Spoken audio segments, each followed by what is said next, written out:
Right,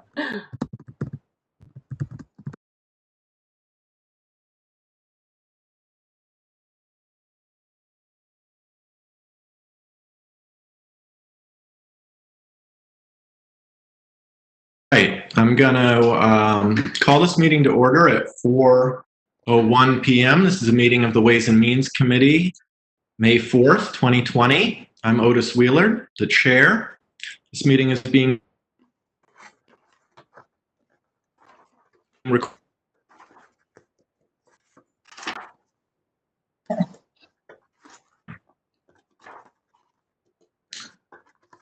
Seeing none. Otis, Yes. Okay. You cut out. You said the last thing I heard was the meeting was being called to order at 4:01 p.m. All right. So to repeat, this is a meeting of the Ways and Means Committee on May 4th, 2020. I'm Otis Wheeler, the chair. This meeting is being recorded by the Ways and Means Committee and by GCTV. If anyone else present is doing the same, please notify me at this time. It is also being recorded on WebEx. Thank you, Clerk Scott. Would you please take the roll? Councillor Wheeler. Here. Councillor Forgy. Here. Councillor Bottomley. Here. Councillor Disorder. Here. Councillor Elmer. Here. Chairman Wheeler, you have a quorum.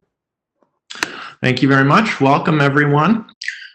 We're going to talk today about the operating and capital budgets for the Department of Public Works, which includes within it central maintenance, the sewer and water enterprise funds. And I'll welcome at this time Marlo Warner, the Director of Public Works. Hi, can everybody hear me? Yep. Yes, So, we can.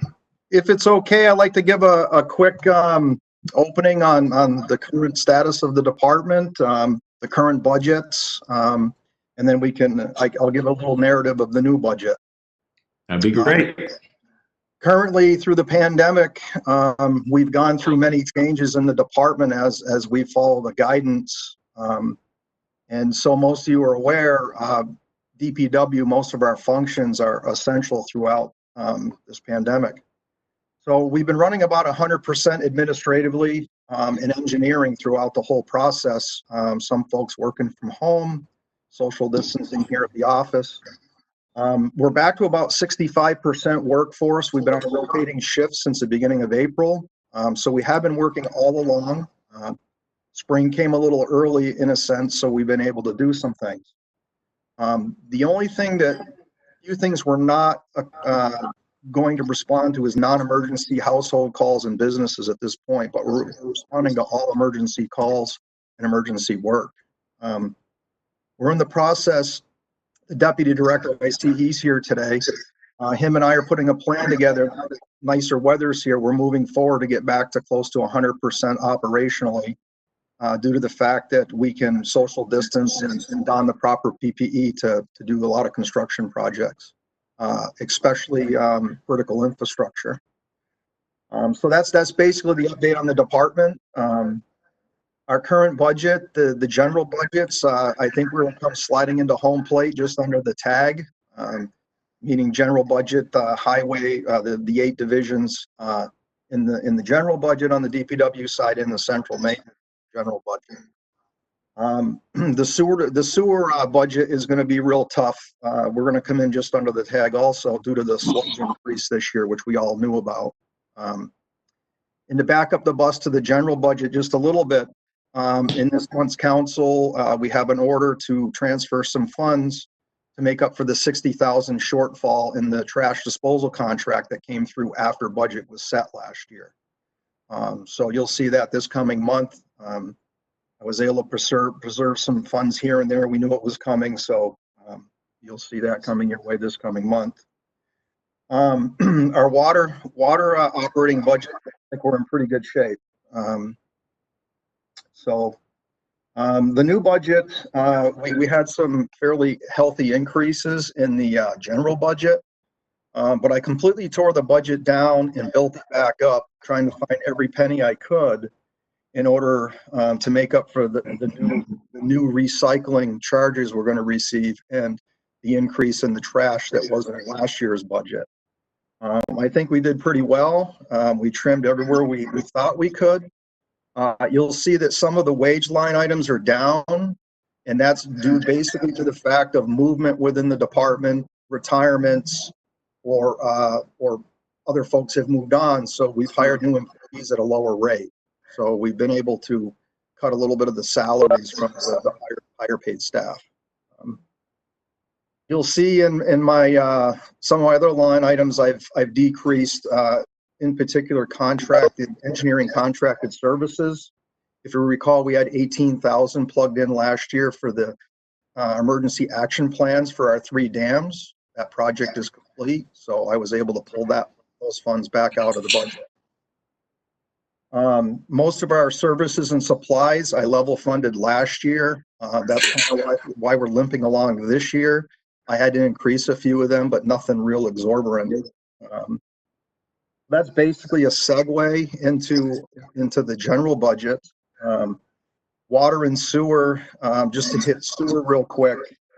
We expect about another $20,000 increase in sludge this coming year. And our electricity down the treatment plant was also built into this year's budget. It's been a shortfall for a couple of years. So those are the major items. I'd be more than happy to take any questions if we wanted to start with general, Councilor Wheeler.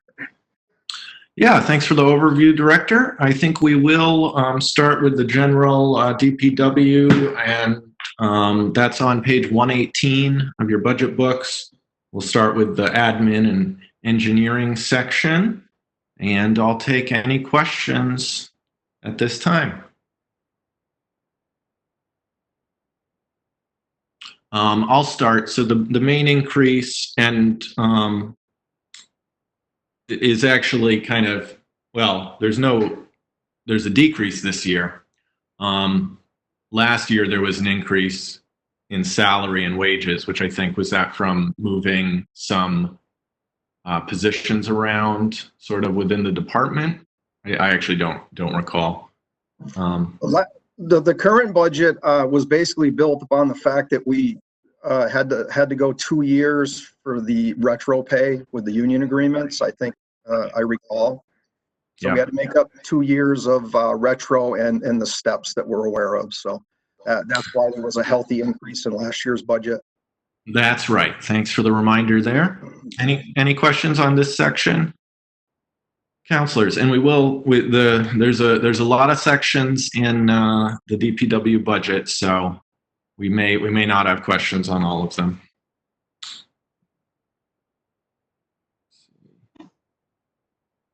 All right. Seeing Councilor Wheeler? yes. Clerk Scott. Councilor Forgy has a question. Thank you. I got to open up my chat window so I see that. Councilor Forgy. Thank you. I wonder, in a minute, I have to learn to do this too. I wonder if I could just go back and ask a few clarifying questions that was based on Superintendent Warner's presentation. So, Superintendent, you mentioned something about 60K coming out of where? And can you just elaborate on that a little bit? So thank you, Councilor. So we had a little bit of a turnover from late in the previous budget into the new budget. So as we had turnover, we were able to save salary in the current budget. So the 60,000 that I'm transferring, I asked Liz to produce an order. I'm taking it basically out of salaries, only due to the fact that, 4 to 6 people, sometimes it takes up to 3 months to hire, depending on all the licensing, the checking and whatnot that we go through. So I was able to make up most of that through the salary line item to transfer to the traffic. And transferring it to the traffic is to cover shortfalls in the traffic operating budget or salaries in the traffic budget? No, I'm sorry. I'm taking, I thought you were indicating the trash disposal 60,000. I'm taking it out of salary line items and having it transferred to that line item. Okay, Trash disposal is the okay, order. okay, got it. But it's in the general fund, right? Yeah, Thank you. Thank you. you're welcome. Counselor Elmer. Following up on that, I'm looking at the trash disposal. I'm skipping ahead and looking at that since we were talking about it. I see the 60,000 increase in trash disposal fees, but there's also 136,000 in recycling fees, which raises the trash disposal budget overall by 200,000. Can you explain those two things again? Yes, I'll start with the trash disposal. We had an increase last year to 82.50 a ton. We averaged about 3,600 ton a year. That's an average. And that contract was not signed or settled till after we presented and had budget while we were going through the process, if my memory serves me right. So what I had budgeted was short 60,000 for the end agreement for the trash disposal for the current budget. So I needed to come up with 60,000. And I think that I was talking about that through Ways and Means last year. So the recycling line item is something brand new number that Liz gave me. I think maybe the first council meeting when the new council was aboard, we had to take a look at, it was either the trash contract or the recycle. But recycling, we have either received $6 to $28 a ton for our recycling historically. So what's happened is, I'll make this as short as I can. The bottom kind of fell out. So now we are on contract to pay $93.50 a ton to dispose of our recycling. And we average about 1,450 ton a year. That's an average. So that's where the 136,000 comes from. Now, we're not sure if we're going to have to pay $93.50 a ton per month, or depending on the market, if the market gets better, we may pay less per ton. If the market gets worse, we may pay more per ton. So I took the easy figure and took $93.50 a ton. So if we're over some months under, we hopefully hit that target, or even better if we come in under that budget. Thanks. You're welcome. Question from Counselor DeSorger.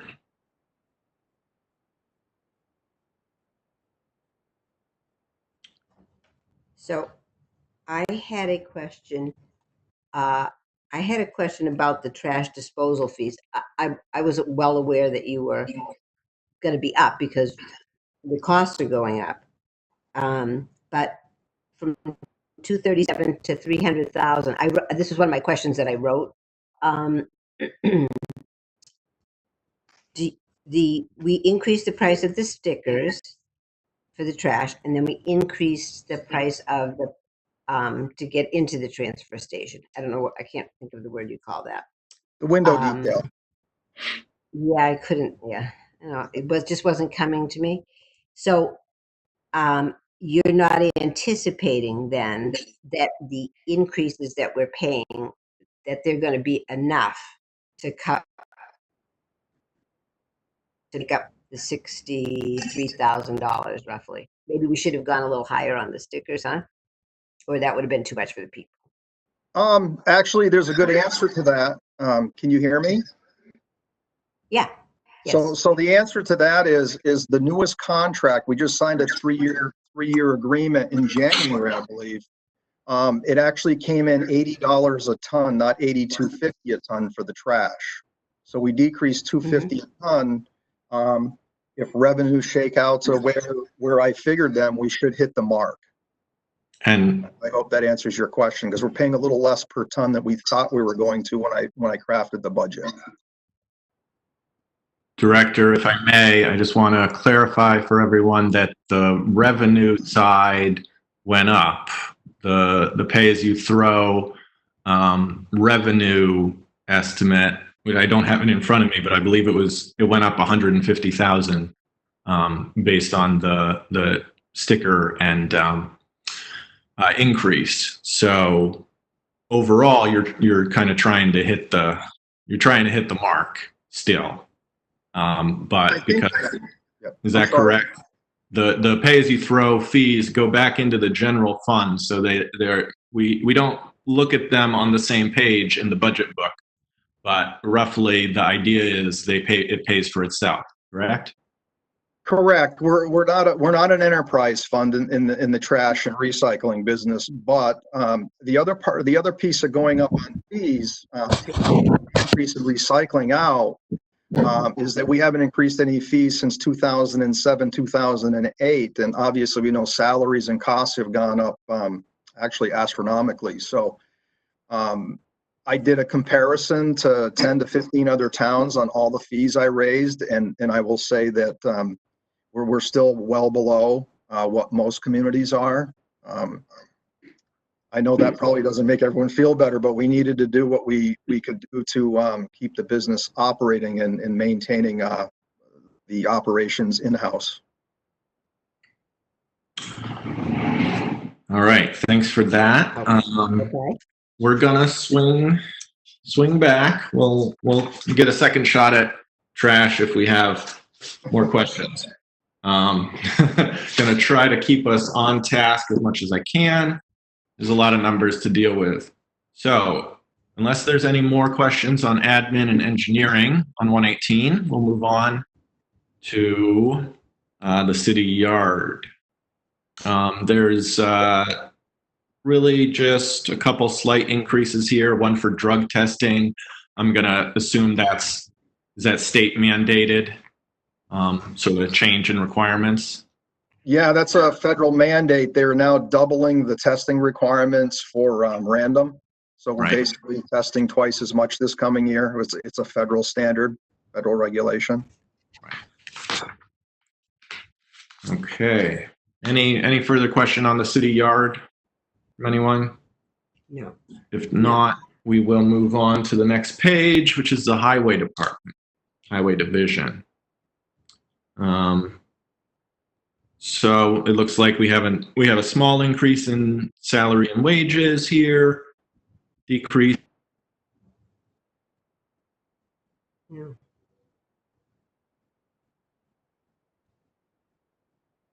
Materials increases, but overall we have a decrease here. Any questions on the highway budget? Otis, just to acknowledge, your audio did cut out for a few minutes, so they may not have all heard the review. Thank you. I was just kind of giving a broad overview of what I see, which is slight decreases in salary and wages, as well as contracted services, and then some modest increases in material costs, which are still amount to a decrease. Mm-hmm. We do tend not to have very many questions when the budgets go down. So unless I see a hand, we're going to move on to Councilor Elmer. Yeah, no, it's a significant decrease in contracted services. So I wondered if we get can we get an explanation of that? Now, the highway contracted services, sometimes it runs into, actually, I've done kind of a history on that. That's why that's been cut so significantly.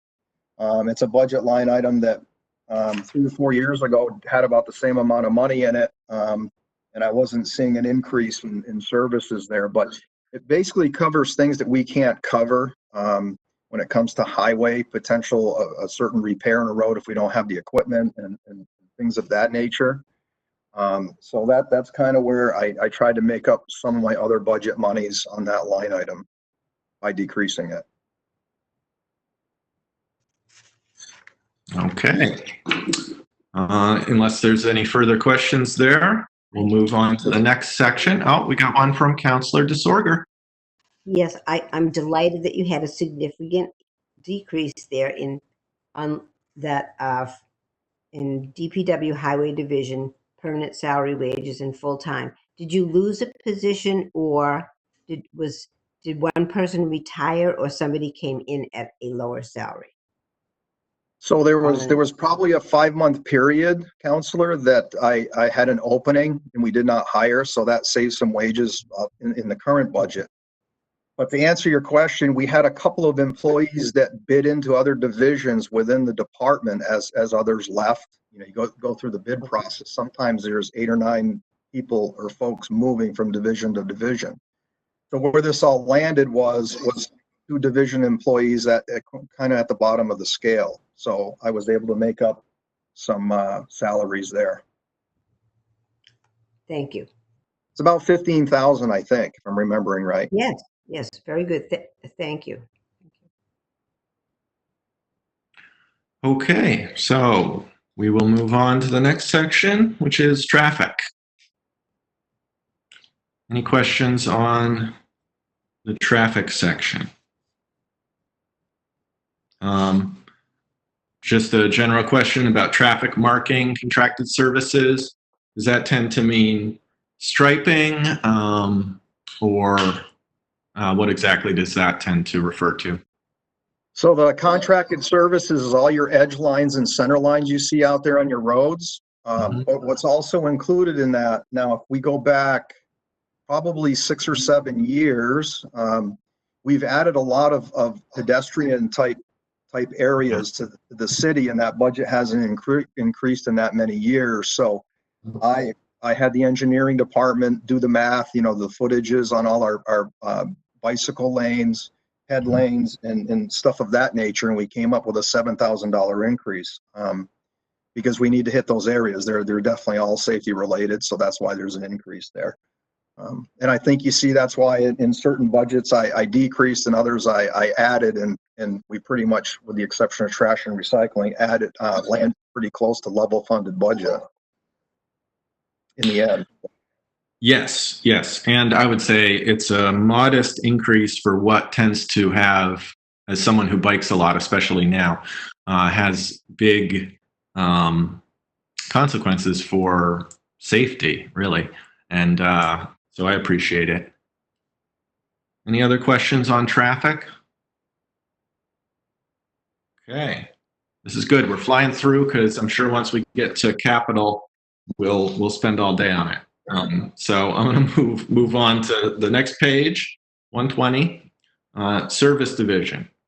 And this one has a modest decrease to the bottom line of about $7,000, but more or less pretty close to level funded. Councillor Forgy, do you have a question? Thank you. In that division, there's a line item for tuition, and it looks like it has gone up. I hope I'm reading across correctly. Oh, sorry. I was looking at the actual compared to right now. Okay, but can you tell me what is the tuition used for? Is it licensing? Yes, all our mechanics under job description are ASE certified, and they have to hit target requirements like any other license. They have to get their contact hours per year. And that also includes a great deal of savings we have in inspection of all our own vehicles here. It also pays for their inspector's license per year. So Thank you. I assume a lot of it's going to be online coming up, but it'll still be used. Okay. All right. Any other questions on services? No. All right. Moving right along. Landfill. This is level funded from the adopted budget of last year.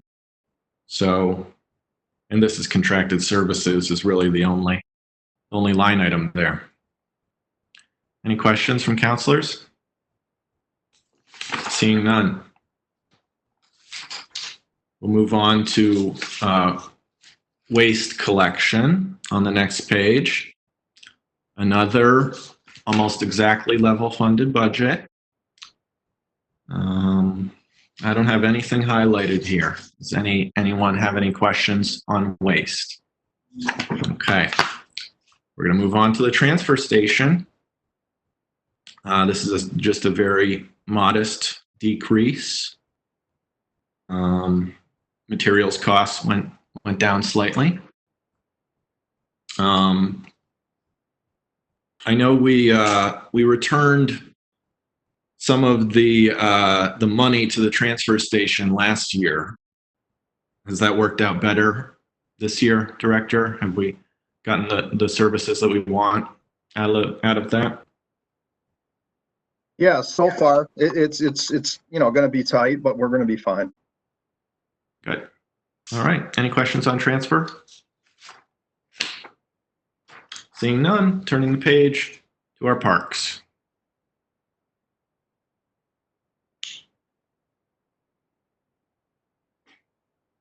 All right. So we had a fairly significant decrease in temporary wages last year, which resulted in, as I recall, some lawns not getting mowed as often, some perhaps parks not getting maintained as often. It looks like this year's budget, well, it requested almost the full amount, got about half back. So Director Warner, do we expect to kind of get maybe a little bit more done in terms of summer maintenance than last year, or what do you expect there? The answer to that is yes. I think if, well, most of you that were on the council last year, I had to cut 5 summer help positions to help make up a $50,000 cut to the general budget. There's 2 coming to the council in the current budget. One will be sent back into the traffic division. We did fall behind on our crosswalk painting without the summer help last year. To me, that's kind of a safety issue. We got a lot of blank ones out there. It's a little bit of an uneasy feeling for me. And also one built back into the parks department for the 2 that will be coming to the council this year. Good. I certainly think that it's worth the investment to paint those lines. And I know I heard a little bit, maybe not through the council email, but through my work on the neighborhood association, that people appreciate it when the parks are kept up, and they notice when they're not kept up as much as they have been in the past. So yes. I support that. And Councilor Wheeler, just for an FYI for you folks, this week we actually put into play more mowing. We brought other staff back in on that rotating staff. They're going to offset hours or shifts. And we're also going to start painting some of those crosswalks with skilled labor this week, just for the fact that it's social distancing. We can uphold that part of it. Good. I appreciate that. Councilor, well, we have some sound in the background from someone, and then we have a couple questions, but I want to figure out this sound thing first. I'm not quite sure where it's coming from, but everyone seems to be muted. I see, but there must be people I'm not seeing. Hopefully Clerk Scott. Okay, I think it's gone away. Councilor Elmer and then DeSorger. Yeah, thank you. I have a question about the tennis courts. Probably like a lot of you, I've been getting calls about it. I see it's budgeted, but the lines aren't down and the nets aren't up. What are the plans in terms of the tennis courts? So we got a couple of things there. Basically, we normally don't get them going until about now or within the next 2 weeks generally, but spring came a little early in March and whatnot. It just so happens we're not getting a response from the company that we pick our clay up from. So there's a lot of things on our end that are affected from COVID-19 outside of Greenfield as far as materials and supplies. But we're able to pick our clay up tomorrow.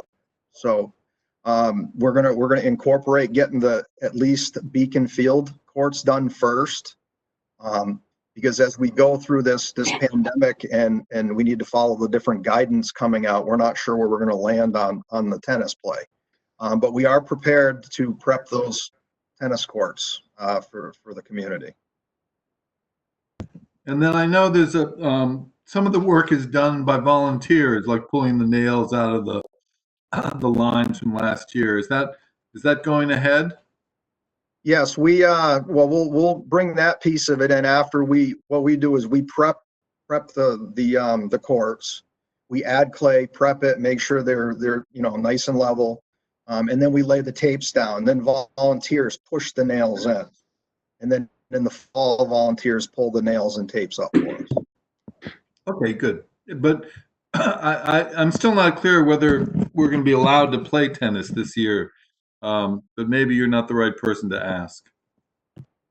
Well, I think I'm not sure anybody knows at this point, but we're prepared to prep them if need be. Even purchasing the clay, we can stockpile it and secure it for next year. So either way, we're going to be ready to prepare them when we get the word to do so.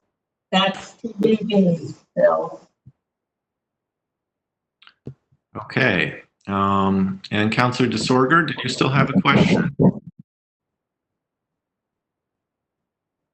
Hi. First, I had, I'd gotten a lot of calls about the tennis courts also.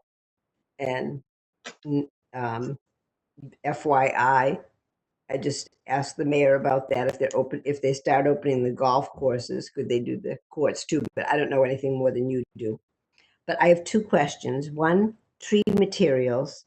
Is that trees for the tree committee? Because you'd asked for 5,000 and you got 3. Was that trees for the trees that are planted for the tree committee or what? Thank you, Counselor. So the last 2 years, I've trimmed that budget back a little further and further because we did receive an 800 tree grant, 800 trees in a grant. So the only thing that's remaining left in that line item is what we call the gator bags and maintenance to plant them trees. We plant them in-house. So we need some funds for taking care of the trees once we put them in the ground. So I've seen that. I think some of us helped last year, and that's wonderful. If you're going to put them in, they need to be watered. So thank you for that. My next question is on the school grounds. It's 2 different line items. School grounds, vets field, and school grounds, vet field mate. Do you take care of all of these school grounds first? yes. Do you do all the school grounds? Yes. Okay. And so I noticed that that you got a cut actually on the vet fields. Do you think you'll be able to do that with that line item? School grounds, vet fields, the first one. Right. That's materials. Mm-hmm. Yes. No. That school grounds and vets field materials is basically historically I cut 2,000 out of that.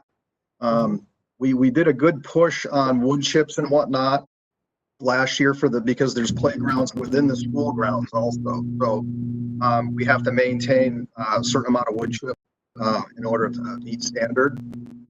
So I was able to take a couple of thousand out of there looking at history. The contracted services, if you're all set with that, I'll move to the contracted services. Mm-hmm. That's been cut back a little bit due to the fact of at one point in time, there was a contract for Snow and Sons for the high school, for the mowing and all the groundskeeping of the different gardens and whatnot they had. So that since in my transition coming back to the city, that contract was expiring. And since then, that Snow and Sons contract is paid for by the school department. So the high school, behind the high school, we do not maintain. So I take back what I said about the schools. The high school, we're not mowing and we're not taking care of the gardens. So Snows is actually taking care of all of the fields back there. I believe so. I'm not sure who they contracted with last year or going into this year. I'm assuming it was Snows again. It probably would have to go out to bid, but I'm not positive. Okay. And they have a watering system or something in there, do you that you are aware of? Is that? Yes, there's irrigation. A lot to do with that contract, just for the history, is when it was put down as sod, our equipment, our heavy duty mowers and whatnot was too heavy for it until that grass was able to take a good root for 2 or 3 years. So that's how that initially came about. We couldn't do it with our equipment without ruining the new sod that was put down. And has it been 2 or 3 years? Yes, it has. Okay, that was, that's all, Counselor Warren. I'm, Administrator Marlowe. I'm trying to get this all right. Thank you, Counselor.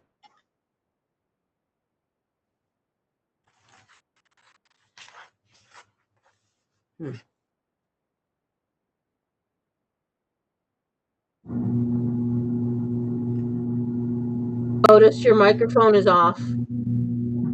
Thank you. Thanks, Kathy. Sorry for the interruption. I had a couple quick questions about trees, materials, and trees contracted services. There's a slight decrease in those line items. Well, actually, the materials hold steady, even though 5,000 was requested, but 3,000 was allotted, and then contracted services was cut from last year, but still bigger than FY19. What's going on with those two line items? Is that for tree plantings and maintenance? So are you talking tree materials, Counselor? Yeah. So materials and control.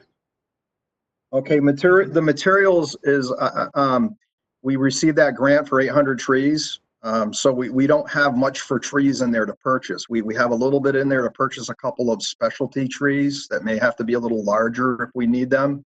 But the rest is for gator bags, maintenance, stakes, materials to get the trees planted and to maintain them, the new trees. Right. Contracted services, we use that when our bucket truck can't reach the height of a tree safely. Right. We have a couple of them a year that we have to rent a truck. A local company rents the truck to us, or we hire the company to come in and use that. One example is the tree on Poet Seat. The bucket can reach ours. Ours isn't real fun up there in a wind. I can assure you of that. But that's another line item for that. We have to rent that hire truck. Very good. Any quick, Councillor Bottomley? Yeah, I had a quick question. You had mentioned seasonal help and hiring that was cut back last year, and I was wondering if you might be able to clarify some of the things that seasonal help does, because I know they're important. Well, the seasonal help, they basically mow grass. There's one in water and sewer also that helps maintain the facilities and the beautification of the facility. They do a lot of painting behind the scenes. They generally are the crew that helps out on moving something when it needs to be moved for the other departments. They multitask. They do a lot of the non-skilled labor that can add up to a lot of hours. And we're allowed to keep our skilled labor on the skilled labor. So. Excellent, thank you. Councillor DeSorger? This is a question that I'm sure you won't know the answer to, but it was kind of what I was getting at. So do you think, this is just an opinion question that you wouldn't have an answer to, but would it be cheaper or less expensive to do in-house if you were taking care of the school fields as opposed to contracted through something else? In general, have you ever run into that before? I guess I would say. Have you ever run into something where a landscaping company versus you? Yeah, since I've returned a year and a half ago, we've actually taken on a lot more work in-house, the smaller capital projects. Our money goes a lot further with our in-house staff. If you're indicating the high school, you got a lot going on there. There's a lot of irrigation work. So I think, we could run the numbers. I think at the end of the day, we might be able to save a little bit of money, but we still have to contract out the irrigation and the fertilizing and stuff like that. You get larger machinery in there to do that, to make it cost effective. I mean, sometimes it is cheaper to contract something. But I would have to run the numbers on that potentially, for next year's budget or whatnot, but. Mhm. There is a great deal of hours put into the flower beds and whatnot in front of that new high school too. Pruning, planting, and maintaining those very large flower beds. That's pretty time consuming, Okay, staff-wise. all right, thank you. Okay, any further questions on parks before we move on? Seeing none, we're going to turn the page to 123, snow and ice removal. So I haven't seen the numbers. How do you think we came out this year on that, Director? I do believe Mother Nature was good to us in some ways, but bad in others. But I am happy to report that I think we had a pretty efficient operation dealing with all the ice this year. I think we've got some systems in place that are our roads are in good condition. So the answer is we're going to be giving back somewhere around 33,000, 33,800 in this year's budget back to the city from snow and ice. But I will say it isn't always like that. I mean, we could be done with the budget in January and looking to extend that. So we did well, and I'm happy to report that and the conditions we're under and whatnot. So Very good. Yeah, certainly I wouldn't budget less than that because it did seem like a slightly, certainly less snow than usual this year. Any questions on snow and ice for anyone? Counselor? Yes. Counselor, if I may add, the snow and ice budget gets a little tricky if we do cut that budget. It's the one budget that we can deficit spend in, but it gets a little tricky if we were to cut that budget. But I was just. Yep. Thanks. Thanks for that, Director. I certainly don't support cutting it at this time. Any questions on snow and ice? Okay. Seeing none, we'll move down the page to street cleaning, which is the same as the adopted number from last year. And will you remind me, street cleaning applies to the annual street cleaning that happens all around the city, and then also the regular street cleaning on Main Street. What is it? Federal, Bank Row. Is that right? Yes. All right. Any questions on street cleaning? Not seeing any. So we'll move on to trash disposal, which we talked about before, but there's big changes here. So if counselors have any further questions on trash disposal, we could take them now.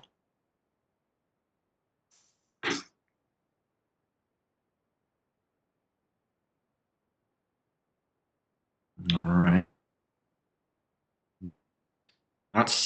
Counselor Elmer, did I see a hand? Yes, Counselor Elmer. And don't forget to unmute.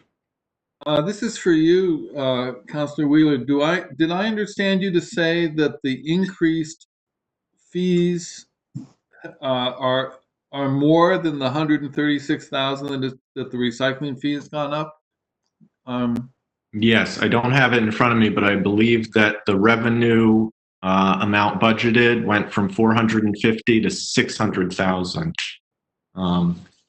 And I can actually pull it up if we just take a second here, or maybe Director Warner will find it before me.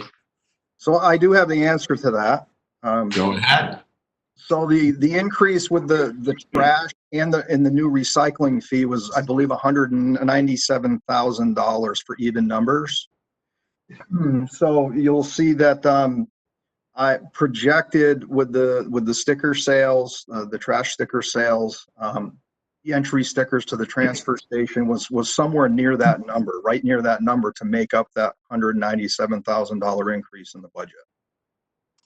Thank you. That's projected revenues. Right.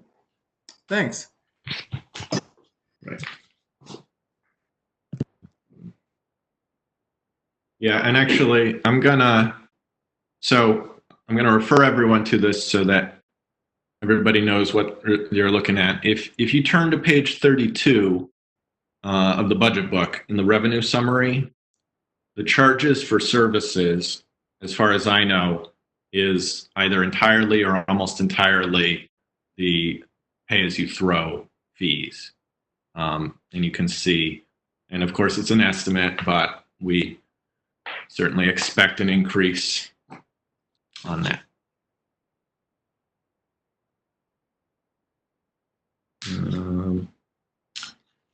All right, so unless there's any further questions on trash and recycling, we'll move down the page to cemetery.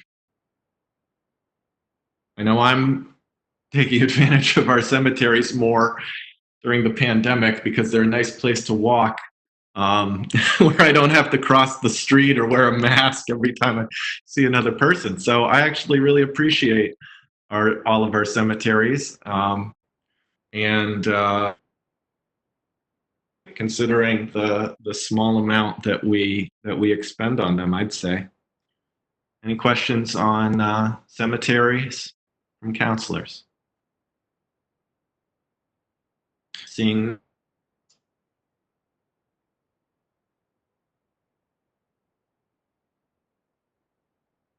unless I missed anything, I think we're actually going to move on to central maintenance, which is page 86.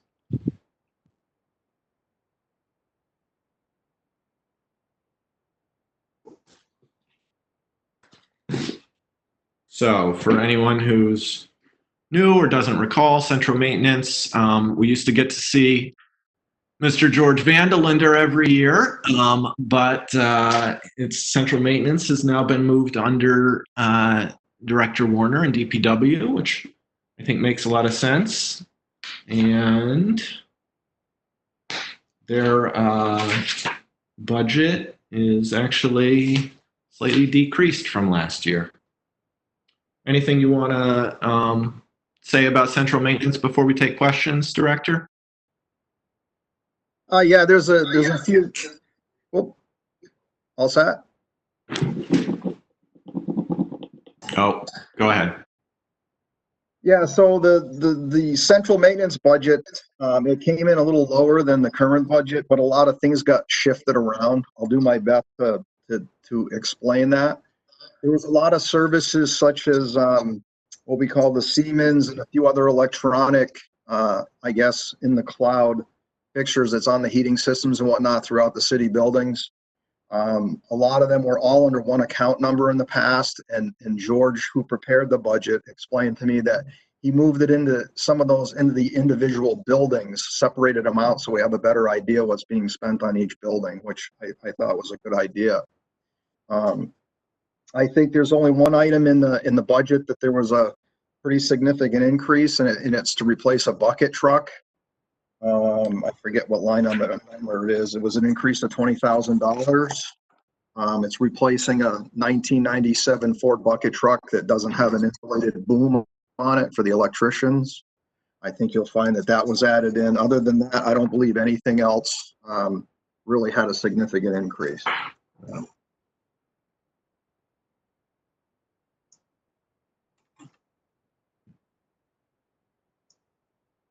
Okay.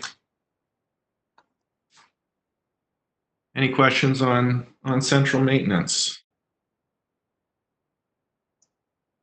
Okay.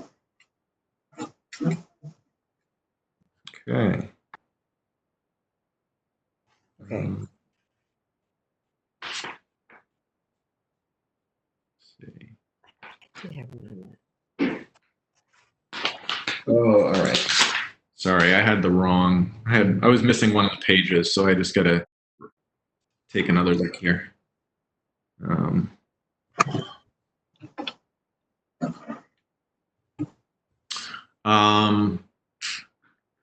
Yes. One thing that, oh, yeah, I'll let you go ahead first, Counselor DeSorger. So you do all of the maintenance for all of the buildings? Yes. Well, I guess what, can you clarify a little better on maintenance? Because there's a lot of stuff that's broken. No, I really can't clarify that because I don't know exactly what it is. I just have seen it. So I was just wondering exactly. Well, most of your basic plumbing and electricals handled by central maintenance. Also, other than that, the building maintenance is also a lot of that. Some of that's under the contracts that I spoke about that are yearly contracts or 3-year contracts for the different softwares for the systems. But we maintain all the city side buildings custodial also. Okay.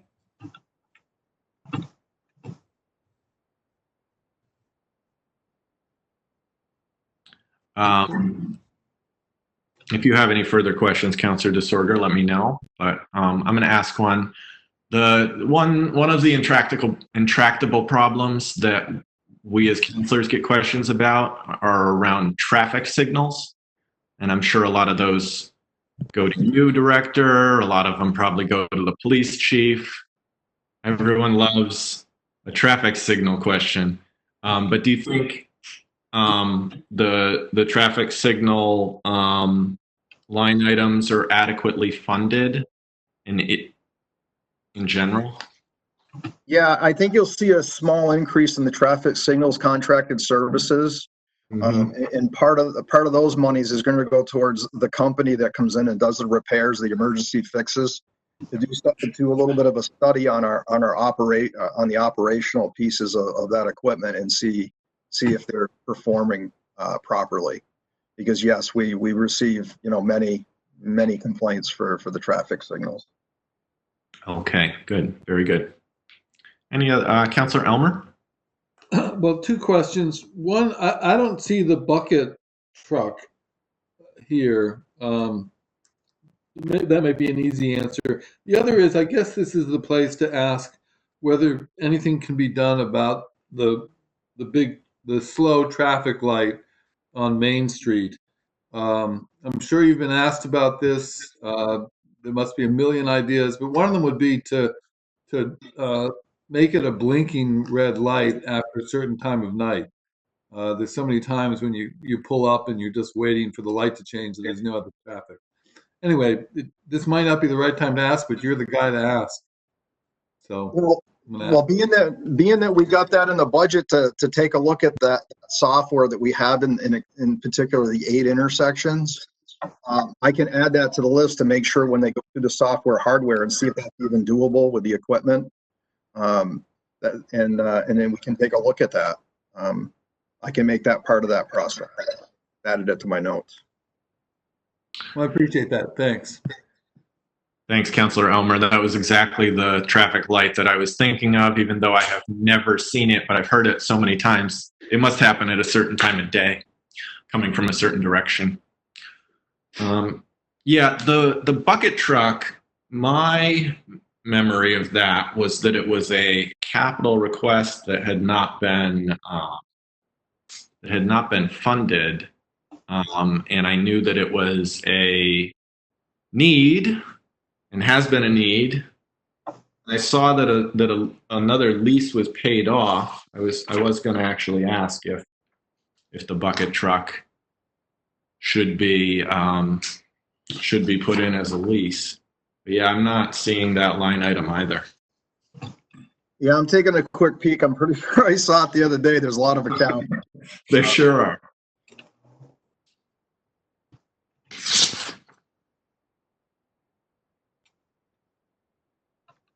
The only place I see it would be in the central maintenance contracted services equipment rental, and I think that's maybe where George put the money in there for a lease. That'd be a 3-year lease, I do believe.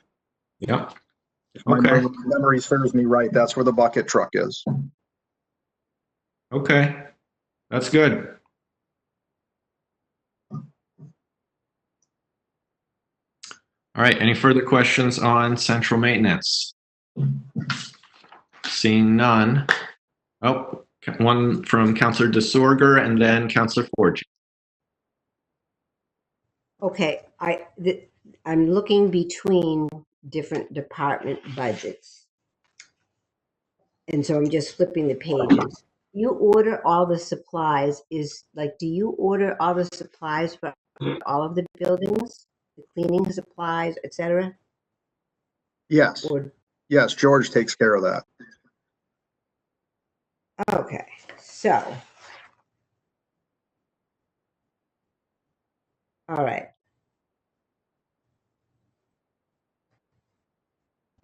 Okay, for every building that we have, you order all of that. Yes, on the city side. And we use, we procure it and do best business practice. Others, we buy it all, but we split it up amongst what's needed in the building. Okay, thank you.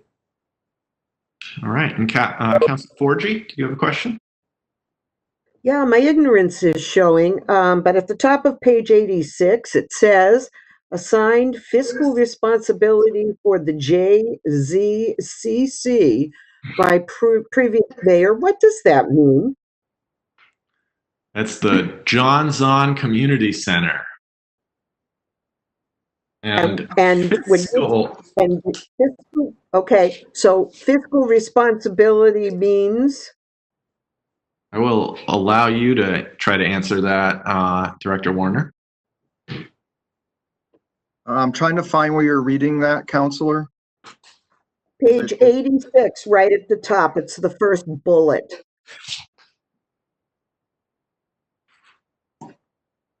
I guess Director Gilman has her hand up. Can you answer this, clarify this for us, Director?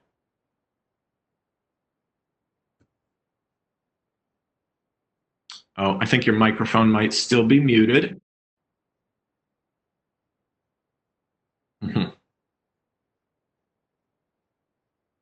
I am frozen. Sorry. Okay, well, we can at least hear you at this You point, can? or I can. Anyway, I can hear you. Can you hear me? Yeah. Oh, cool. So there we go. There we go. So I believe what that means is that the custodial maintenance of that building has fallen under central services since its construction. So, and there's always supplies as well that go along with that.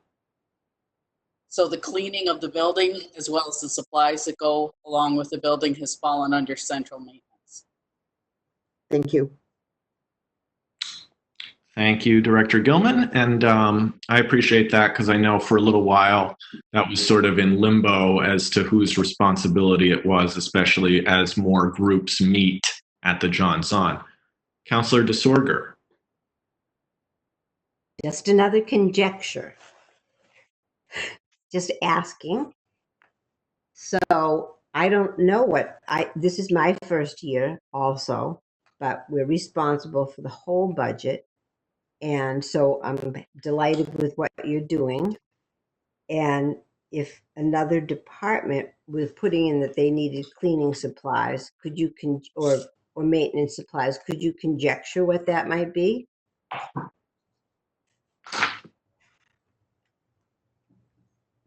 Conjecture. Okay, go ahead. All right, so I'm going to, I'm not picking out this department. It's the first one that I could find. Just if another building said that they needed building and maintenance supplies for $3,000, and we're doing the maintenance, I'm going to use the police department as an example because it was the first page that I found. Okay, I could be going back and forth. This is a conjecture, not to put you on the spot. But can you imagine what that might be? Is there any part of the maintenance and supplies of a building that you know of that you don't do? Unless there's special regulatory things in the police and fire department, I do not know. I'm pretty sure that we're listed out. We buy the cleaning supplies when it comes to custodial for the police department also. I hope that answers your question. Okay. And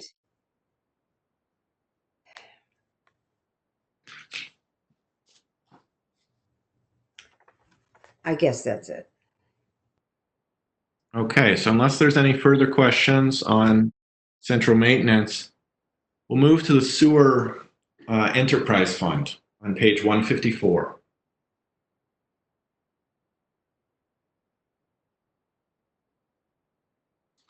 So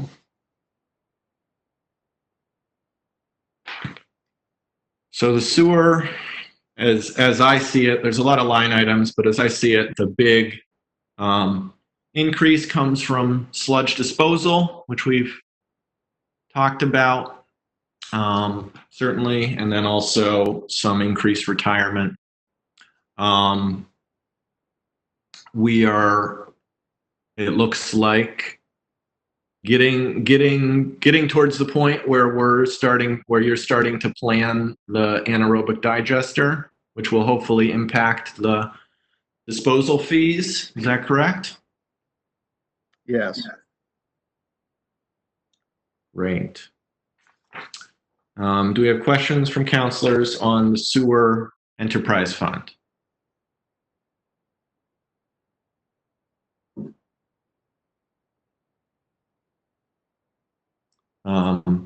I have a question that might be for Director Gilman. The increase in the retirement line item, is that assessed by the retirement board? I know a lot of these enterprise funds have indirect costs. Could you just clarify that for us? Sure.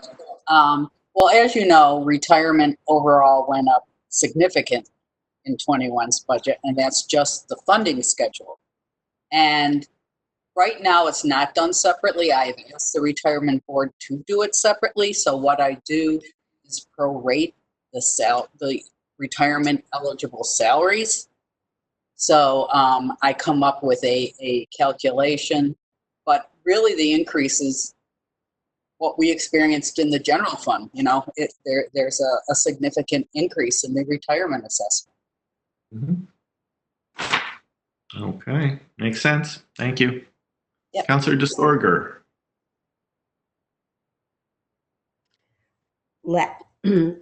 Last one on this. So under central maintenance, where it says police department contracted services, fire department contracted services, and school buildings contracted services.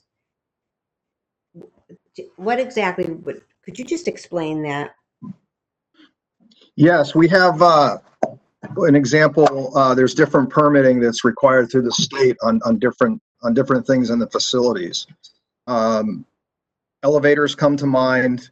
There's inspections on heating systems that have to be done on a yearly basis and certified, so on and so forth. All those systems are included in that line item for each building.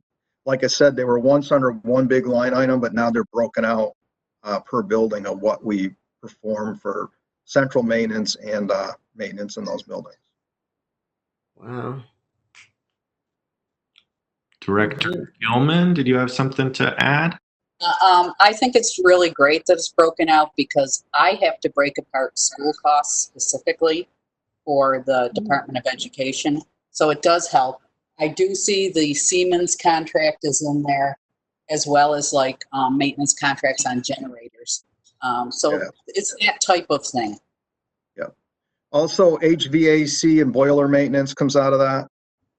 Yeah. Okay, Councilor DeSorger, do you have a follow-up on that? Yes, it's just hard for me because I'm going between them and I like to make sure we're not wasting anything. Not that I think that anybody is, but when I look at another budget, because we've had other ones come before it, and I see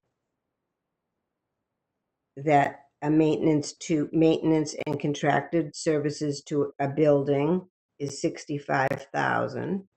I just, that would be a school building. I just cannot imagine, or we'll take a smaller one. Maintenance to a,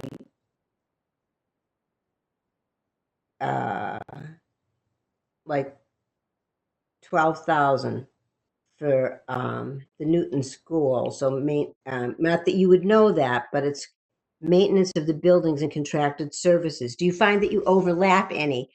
Do you all overlap any in any way? That would be a good way to put that. Well, I think the easy answer to that is the school department has their set of custodians under a bargaining unit, and the city side has custodians under another bargaining unit. As far as Okay. personnel, none of that crosses, to the best of my knowledge. Obviously, we could, if either side really needed the help, we could figure it out. But so I think that their side of things is what they do as far as custodial in the school buildings. Not to be confused with the maintenance and the repairs that central maintenance handles. All right. Looks like Councilor Elmer, did you have a question? Oh, don't forget to turn on your mic. Yeah, maybe you could help me understand the big picture here. We're under a court order to eliminate the infiltration and inflow, and we're doing that by repairing pipes one by one. Is that basically how we're doing that? So I'll give you a quick insight of where we're at on the I&I issue, inflow and infiltration issue, and the consent order, and where we're at with the SSES surveys, sanitary sewer evaluation studies. So we had to go through a series of studies with camera work, smoke testing, and flow testing, nighttime flow testing with flow meters to figure out where our I&Is come in the different pipes throughout the whole city, which is broken into sub-basins or sections, if you will. So phase one has come in, and they gave an estimated price of lining, repair manholes, replacing pipes, lining pipes of $1.8 million in the first phase, and that was 4 sub-basins in the city. We're currently going through the second phase. And eventually there's a small third phase. So right now we're just starting to get the data in, and we're starting to review it, and then we're going to start putting construction schedules together, which that's what DEP and the consent order, what they want to see done. So that's kind of right up to the minute where we're at on that. I did, not to jump to capital, but I do have $1 million in their request for sewer I&I. Again, the cost came in about 1.8 million, but that does not take into consideration, as we go through the evaluation of the report, what we can do in-house. I think we can conserve some money there. So we get closer down to as close to that 1 million as we can, backing into that number. Follow up from Councilor Elmer. Yeah, so we're still in the investigation phase of that, and we're not yet in the repair phase. Is that right? That's correct. We're moving through the consent order as written. We want to hit those 3-month, 6-month, 1-year requirements that's requested by the state, and EPA is watching also. We want to hit those requirements as written in that consent order. And so far we're actually a little ahead, and that's the way I'd like to stay. Great, thank you. That clarifies it. And then all these multi-purpose loans that were taken out at various years, and that we're paying debt service on. Can you explain those? Liz, you want to take a run at that? I will.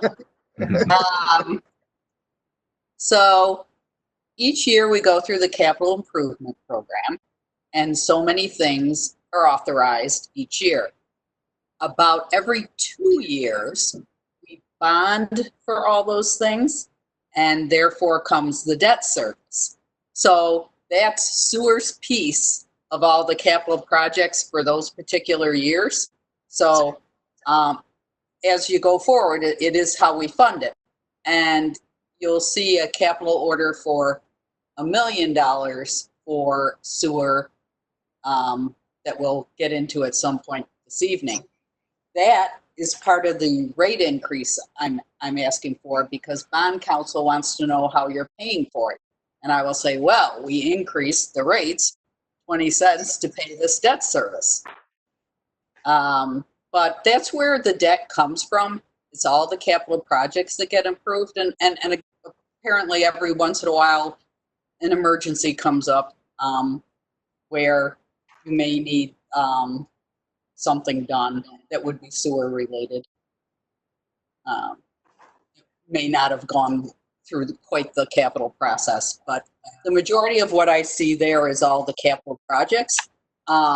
If you wanted specifically to know what made up each one, I can get that for you. Not necessary, thank you. Okay. But the large picture about this enterprise fund is that these are services that pay for themselves, because the sewer rates, the 2 million we get in is what we're spending. Right. And so when you authorize this debt for sewer, the debt enterprise fund is paying for that. Thank you very much. You're welcome. Okay, Counselor Forgy, did you have a question? Thank you. Yeah, I am actually turning back and forth between pages here. I guess it's a general question about our water and sewer enterprise funds. Is there, I'm looking at the revenue coming in, I'm looking at the budgetary that's there, that seems to be matching. Is there, yep, okay, is there any, what do I want to say? If there's any revenue sitting out there in excess, in these funds? That's what would be your retained earnings that get certified each year. Okay, So, and yes, from the prior year, water had very good retained earnings. I will read it to you. Let's see. okay, 142,000. And where Marlo, Director Warner, and I have talked about, that's a good place to be in water. And so that every year we do this 100,000 in capital for water, maybe it's time to start working that into the budget versus capital and using retained earnings. Sewer is not as strong as the water enterprise, and their retained earnings, why it went up for last year, was 222,000. That's not a good place yet. So we do need to get that up higher. So that's where it will go. And we do try to do that, to work without going excessively high on rates. are the return earnings just for last year, or is it a cumulative It is amount? It is cumulative if you don't utilize it. So in other words, if you vote for the retaining earnings to go to the operating budget and you don't utilize it, it would return. If you vote to use retained earnings for a capital project, no, that's not going to return. Okay. Does that answer? It does, but it also goes into the capital schedule for the water sewer, which was what I was thinking. And as I was looking at it, the expenditures that are being requested and stuff for this, is that coming out of general fund, or is that coming out of the enterprise funds? Always, always, always the enterprise funds. Okay. So you're either going to bond it and have the enterprise fund pay the debt service. Okay, got it. You're going to vote it out of their retained earnings if they have significant ones. And I actually am doing that this year. You'll see one of them is out of retained earnings. And one other one, and I'll give you one other source, is out of bond premium. And when you have a bond premium, Mhm. the amount that is, when I do those every 2-year bonds that Councilor Elmer was talking about, premium is generated, and it must stay with if the enterprise fund generated that portion stays with the enterprise fund. If it's general fund, that portion stays, it must be voted for those usage. So, and you'll see GSA. Would you explain what a bond premium is? It's really hard, but basically, Just say we get the cash. yeah, the market is higher than or the face value is higher than the market, and so therefore you get, people are willing to bid higher than what you are asking for. That's kind of a way to think of it. And after all costs, and you get to deduct the cost of the bonding and all that, sometimes there's money left over, and that's called bond premium. And we have made out well with that in the past few bondings. And it is one source to possibly talk about, I'm going off track here, but one source to talk about possible funding sources for a capital project fund or a vehicle replacement fund, something like that. Because, you know, we stretch the free cash as far as we can go. So, but that is one thought. The other thought too is to apply it, you can vote to apply it against the actual bond that's being borrowed to reduce the bond. It's wise when you're doing a large building. Okay. Thank you very much. You're welcome.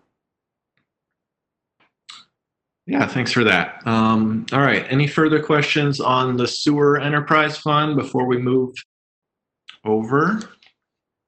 Seeing none, we'll turn the page to the water enterprise fund on page 157.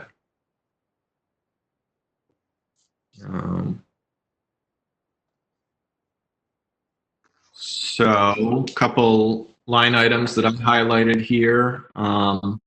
Vehicle lease, and then admin and engineering wages went up. Director Warner, could you just speak to those two items? Yes, the admin and engineering line went up. If my memory serves me right, we moved, there's the superintendent and the operations supervisor at the wastewater treatment plant. And to sum it up easily, they were one taken out of water, one taken out of sewer, one out of water, excuse me.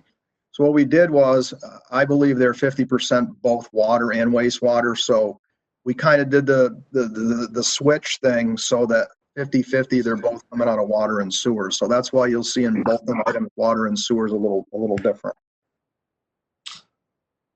Right, thank you. And then the vehicle lease, I assume that's just a new vehicle for Is that the 30,000?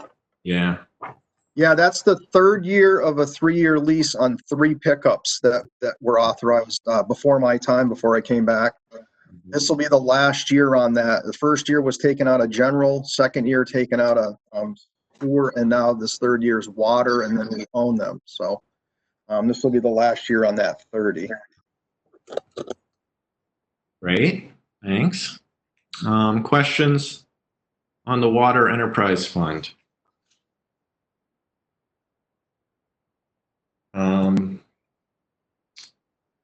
All right, I'm going to ask a question.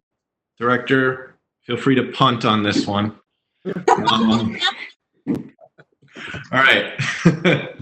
I want to know why the West Street, Phillips Street water main replacement, which is a big project, I want to say it's in the $600,000 range. why it's coming out of CDBG funds rather than being paid for by the ratepayers? Well, I won't punt. I'll try and carry the football on this. How's that? All right, fair. So the CDBG project is strictly West Street. That's water, sewer. There's a 102-year-old water main on West Street. Cast iron. It's undersized. It could be a firefighting issue. We can tie into, I didn't want to say that the wrong way, we can tie into Elm Street or whatnot to use the larger water main in case of a fire. But anyways, it's an undersized main. There's numerous I&I issues over there. We've done the homework ahead of time on all them streets years back. So there's two projects going on there. One is in-house, one of the $100,000 water main capital items. We're going to be replacing the complete water main on the rest of Phillip Street this summer. We're doing that in-house. So that's an undersized main, so on and so forth, same issue. So jump back to West Street. The West Street is all inclusive. The drain's in poor shape. The sewer's in poor shape. It's got a lot of repair issues. The water main, I think there's a little bit of sidewalk work in that. Our portion, we also are putting a portion towards that project from another appropriation we had of $100,000, working with the former mayor. So we are putting a portion in towards the water main on that West Street complete rebuild of over 100-year-old infrastructure. All right, thanks. All right, any further questions on Water Enterprise Fund?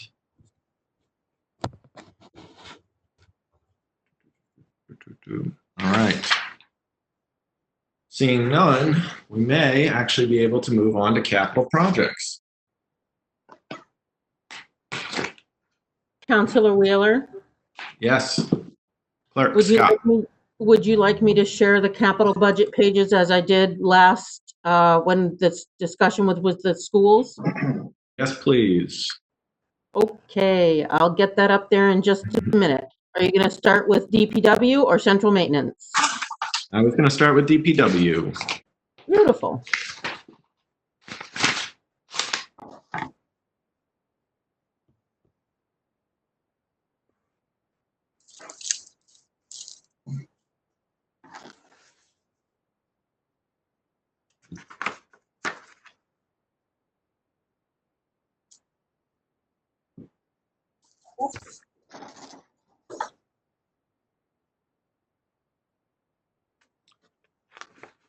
All right, thank you, Clerk Scott. So we're going to start with what hopefully everyone sees before you, the Sanderson Street reconstruction design. My recollection is this is for a project that would be funded next year of about around $1 million. It includes the replacement of a water main, and it's an important project. Anything you want to say on this one, Director Warner? Yeah, this is kind of like there's two pieces to this project, from Federal Street to High, and then from High to the mountain, I guess, or Parkway or Park. So this is the engineering and design of replacement of water, sewer replacement, not complete replacement, but some replacement and repair, and also drainage, and then reconstruction of the road on the way through. Very good. So this money request is for the complete engineering and design of that project. We did some previous camera work there and some investigation, so we got a good starting point to get this engineered and designed. That too has a 102-year-old water main. And as you know, we got the hospital, we have the middle school, Sanderson Street building, so on and so forth. So we're asking a lot of that 102-year-old main that's fairly undersized too. Yeah, I'm sure it's in need of replacement. Any questions from counselors on the Sanderson Street design? Counselor Elmer. Yes, you mentioned that it's $1 million project, but we're talking about borrowing 115,000. Can you explain the difference? Yeah, the 115,000 is to do the complete engineering and design of the project. And then the actual construction is going to be the close to $1 million. I'm not sure if that's the figure. I don't have it in front of me. It's on next year's capital. But that's the two differences there. It's complete engineering and design from federal all the way to Parkway on all our infrastructure. Just to Follow up. follow that, how do we pay the $1 million? Where does that money come from? Well, that'll be a capital request for next year, depending how we break it out. And do we borrow that money Yes. next year? Yeah. Okay, thanks. Okay. Any further questions on Sanderson before we move down the list? And I can't see everyone, just so everyone knows, now that we've moved to screen sharing, I can't see everyone's hands, so you may need to just type in the chat. You can just type a Q, and I'll know that you have a question. But seeing none, we'll move down the list. Smead Hill Road, I believe, was recommended by the mayor to be moved to next year, so we will scroll past that. Okay, this is the traffic and safety improvements, which 68,000 was requested, 48,000 was recommended by the mayor. So that's the number that Ways and Means and the council would be working from. Any questions on this from councilors?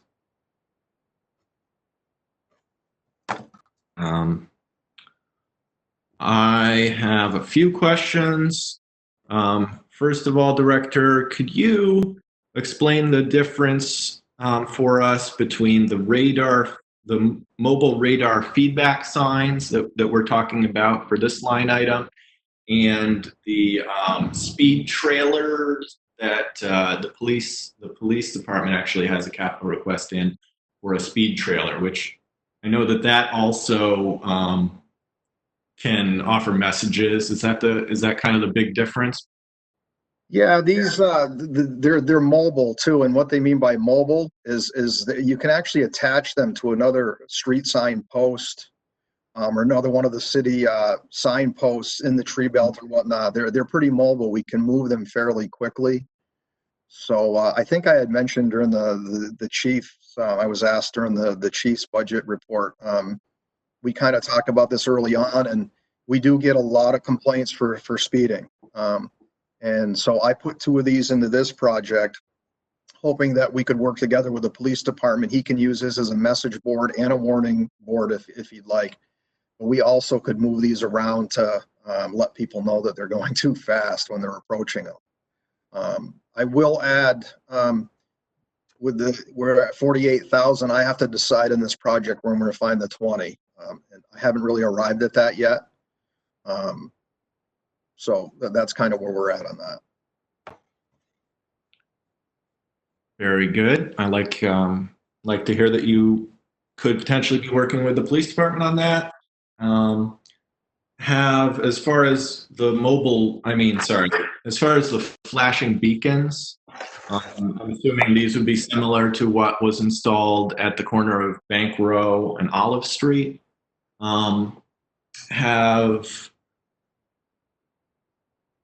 Do we have any way to measure the effectiveness of that beacon? In your opinion, has it been effective? I believe so. I personally have gone down Bank Row at night when somebody's hit the button and it lights up pretty well, even at dusk. Even during the day, it's well seen. Mm-hmm. It does offer the advantage of stepping out, especially at night. If folks use the button, then they're definitely going to raise the attention of the motorist that somebody's in the crosswalk or entering it. Absolutely. Has this been sent to parking and traffic? I'm not sure on that. I'm not sure if they've been meeting or not. I haven't received any information. Any further questions on the traffic safety improvements from councilors? Okay. Question from Councilor DeSorger. I just want to, we're not on sidewalk yet. We're just talking about traffic pedestrian. Is that correct? Yes. Okay. I don't have my question yet then. Oh, well then let's move to sidewalk. I'll let you go. Well, I just saw it coming under and I heard what we were It's talking next. about. Yeah. We'll move on. Could you just, I wrote this out. I wanted to know what the planned order on the sidewalks was. 100,000. Man, we have so many unsafe sidewalk complaints, south side of Congress. I told you when you came to, we mentioned when you came to disability access with us, the ones that people were, I mean, they were falling. So could you tell me, and I've had multiple complaints for other ones, which ones you were doing in order and how much $100,000 will cover? Thank you. Okay, so I believe we're recommending 40,000 at this point. Mm-hmm. So the 100,000 sidewalk replacement program had a different look to it than when it became 40,000. 40,000, it became an in-house project, something we could handle in the highway department. And last year we actually applied along with MJ for a MOD grant. And we did not get that grant. That's through the Massachusetts Office on Disabilities. So we took what was on that grant, what we applied for. We talked about it in-house, and the 40,000 with our in-house staff, we were going to go after some of the ADA and the MOD grant things that were in there, just to stretch our 40,000 and address some of them problems. And on that list, you got Abbott, Arch, Davis, Meridian, Place Terrace, Park Street, School Street, Wells Street. There's different areas that we had listed as issues for ADA accessibility and whatnot.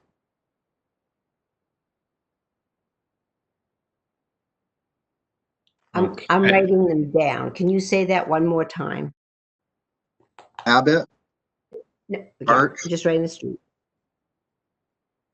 Yeah. Davis, Meridian, Mm-hmm. Place Terrace, Park Street, School Street, Wells Street. And that doesn't necessarily be all inclusive. If our money's still going, we'll add to that. And people have fallen on Congress. I know you have to do what you can do. Generally, when we have a tripping or a falling complaint, we'll address that. We'll shim it, or we'll go out and do some sort of repair on it. I'm sure we have probably 80% of our sidewalks, we have something in the work order system that we're chasing. And we try to get to them as soon as we can. Oh, I know. You know what? I so appreciate everything you can do. I hope you know that. I know. I think you do. But I knew we talked about this when you came in. We definitely had people that were so nice. They were worried about other people that might be hurt. They said we would never do anything, but she showed me her bruises, and I thought, whatever that saying is, where you spend money ahead of time, sometimes it saves you. I'd hate somebody to be hurt and coming after us. But I know there's only so much money in the budget. So thank you for that. We also have on our radar to update our citywide sidewalk plan. So it's kind of due to be updated. So I'm sure the list will get longer, but that's something we have on our engineering plate to do it hopefully in the near future. Thank you so much. I think we have a question from Councilor Bottomley. Yeah, I think you answered my question. I was curious if there was an assessment or a larger plan, just because there, unfortunately, are so many sidewalks that have been neglected for decades. I know there's a lot of issues.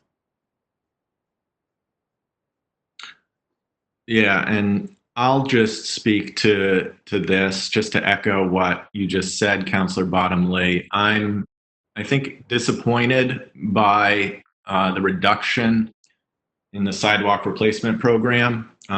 In general, the main way that sidewalks are replaced is through this annual capital appropriation, and then also through CDBG appropriations. And they are a CDBG appropriation is going to be replacing a section of Hope Street, which I'm excited about.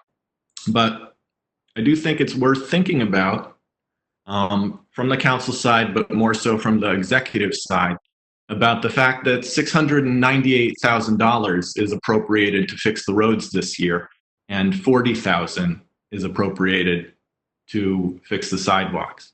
And especially in a pandemic when twice as many people are walking and half as many people are driving, and yet the death rate in the state is higher than ever this year than last.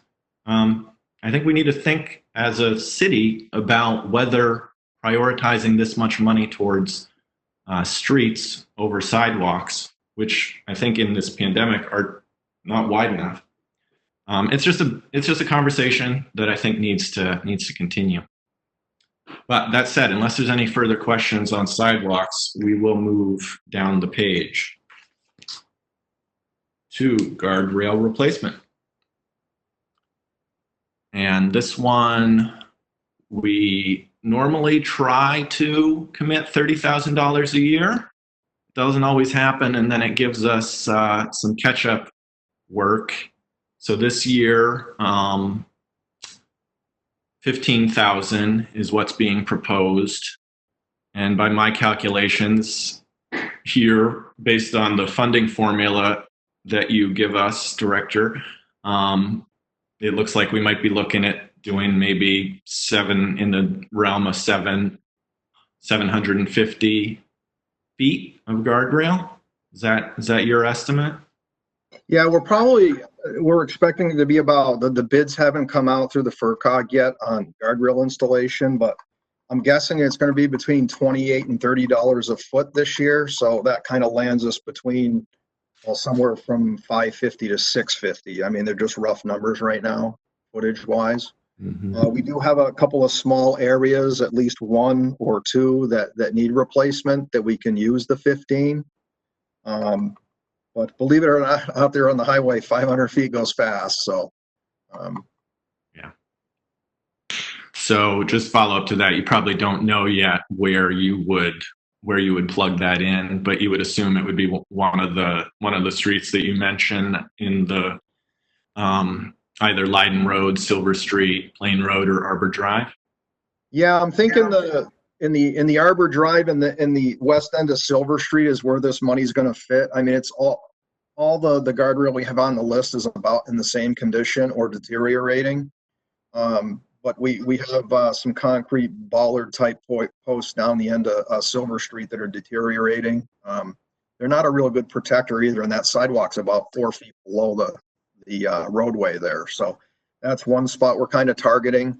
And then right near Arbor Drive, there's some old cable guardrail that's in really poor shape. But we'll pick through the 3 or 4 places. Leiden Road also needs more work, but and wherever the number fits is where we'll make it work where we can. Okay. Very good. Any further questions on guardrails? Seeing none, we'll move on to the next item, which is a road treatment truck at $211,000. And this would basically get used all year round. Any questions on the road treatment truck? Anything you want to say about this, Director Warner? Yeah, I just want to. Bob Strahan and I had quite a chat about vehicles a while ago when I first came back. We have 12 heavy-duty dump trucks in the DPW yard that serves water, sewer, highway department, and also serves all our snow plowing functions. Those trucks are the larger dump trucks you see out there, the workhorses in the winter. Basic life cycle of any heavy duty equipment or heavy duty truck is 20 to 25 years. This is replacing one of 3 or 4 1996 vintage vehicles we have. It currently, the one it's replacing is currently sitting, waiting for about $10,000 in repairs. We grounded it at the end of the winter, just due to the fact that we didn't want to put more money into this vehicle, knowing this wasn't on the capital, and we'll see where it goes. Very good. Our newest large dump truck is a 2013 out of the 12. So. Yeah. So I guess suffice it to say that it's not the only one that's going to need to be replaced in the next few years. All right. Unless there's any further questions on the truck, we're going to move on to the mini excavator, which is a $75,000 proposed appropriation to replace a backhoe. And it's a considerable savings over a backhoe. So you think this would fit well into your needs, Director? Yeah, this rubber-tied backhoe came into play. The deputy director had some good ideas from the operational standpoint, and we're always looking for ways to save money, but yet get efficient. It's an interesting concept, but we do that every day and staying within safety guidelines. This was an idea that it's a mini excavator, which means it can turn 180 degrees to load a truck. It would prevent us to having to close roads down a lot of times than a backhoe. Backhoe, you basically put a big pile of dirt in the road and you start pushing it in at the end of the excavation. This also would be a really good piece of equipment for the sidewalks we talked about. Be the perfect machine for replacing sidewalks as we go.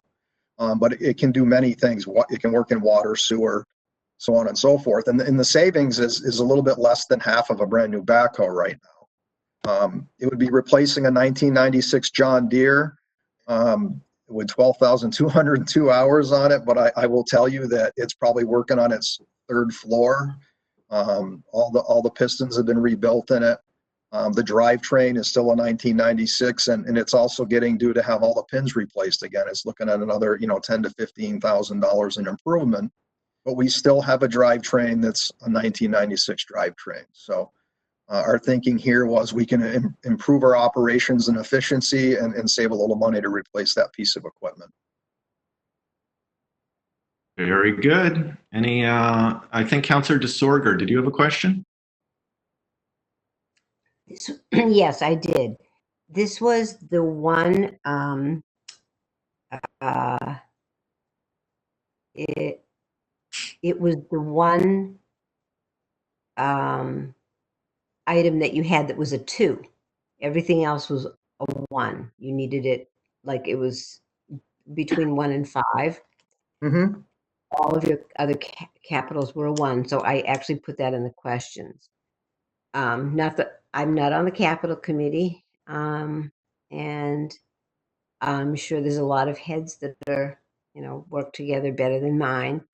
But I look at that, and so I asked that. I wrote that out to you, that question ahead of time. I just keep thinking of the people falling, and we don't get to determine what goes into what, but because capital improvements already decided that. So my question that I wrote to you was there any chance that I forget exactly what I said. That was a 2. Was there a chance of putting that off a year? But I guess if it's being put off a year and it's going to be that, I'll let you just speak to that. Yeah, it can be put off a year. We're also looking at we don't know what we're going to have to put into the current backhoe either. We know it's in really rough shape. The vehicle maintenance budget, we've been trying to maintain that the best we can with the older vehicles that I already spoke to, not including some of the older equipment. But the thing is this thing ages and it becomes more and more expensive to get it down the street every day to use it. So I guess the improvement in efficiency, safety, and replacing that 96 backhoe, I mean, yes, I guess anything can be pushed, down the street, but yeah. Okay, any further questions on the excavator before we move on?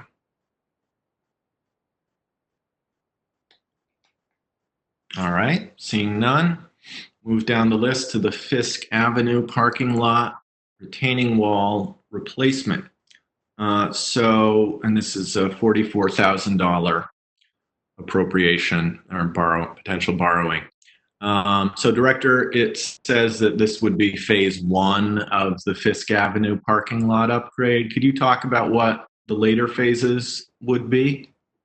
Well, the later phase isn't really set in stone. So phase 1 means, if anybody's seen that timber wall falling apart down there in the lot, it needs to be replaced regardless of where phase 2 goes.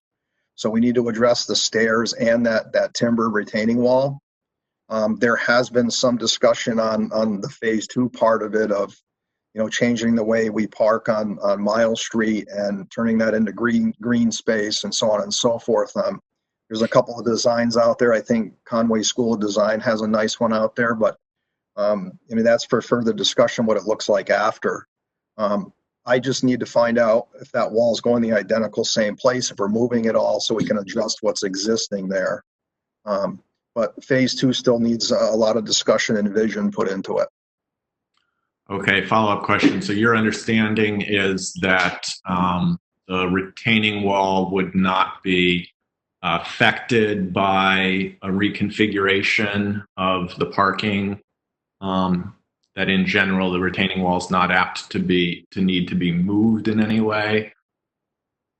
Correct. The way I understand it, well, we need to replace it anyways because it's going to get to the point here where it's a safety issue. We got some of the beams that are pretty well pushed out right now, or protruding, and the stairs are starting to deteriorate a little bit. So it's to my understanding, I looked at the plans real quick, the new wall is going to pretty much go in the same place. So what we do beyond that out in the existing parking lot, whether it be green space or it's repaved or whatever, I believe this needs to get done just because of the condition of the wall right now downtown. And then the other pieces will fall into place later. Okay, last follow-up question, I promise. One of those pieces is the rec department has asked for site amenities around the city, and that's one of the locations. So again, just confirming your understanding is that if, say, the site amenities were approved in next year's capital, you think they would still be able to be fit around a new retaining wall? Yeah, I'm not real sure on all the amenities, what they are. I don't know if they would have been part of the bigger reconstruction of that parking lot. But the wall's got to go in a certain place for many reasons. You have the light poles there, they need to support, so on and so forth. So I apologize that I don't know the amenities. So no, that's okay. It's not within your purview, but I will be writing this one down to ask the mayor at our deliberations if she can just speak to or get all of the different departments at least talking about this as it goes forward, because I certainly see the need for it. Any other questions on the retaining wall? Okay, not seeing any. So I think we can scroll, Clerk Scott, towards the water or sewer, whichever comes first.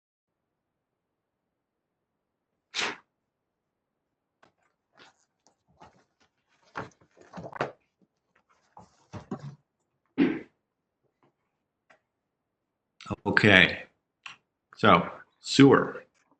And we talked somewhat about both of these items already, but this is a big one, $1 million towards sewer collection system repairs. Any questions on this that we didn't cover already?